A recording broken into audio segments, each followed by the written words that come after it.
တာဂီတာနေပြီးတော့ဗောနော်အကိုနဲ့အမနဲ့ဗောနော်နှစ်ယောက်ရေကက်တူတာထူထူတောင်းလာအားပေးတာဖြစ်ပါတယ်ခင်ဗျကန်ဆယ်မဲလေးမှာဖြစ်ပါတယ်လဲလို့ရပါပြီဗျ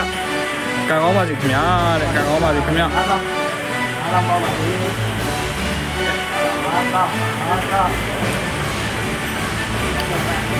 နောက်တစ်ပတ်1000နဲ့ဗျနော်1000ကန်ထူသွားပါခင်ဗျာ1000ကန်ထူသွားပါခင်ဗျာ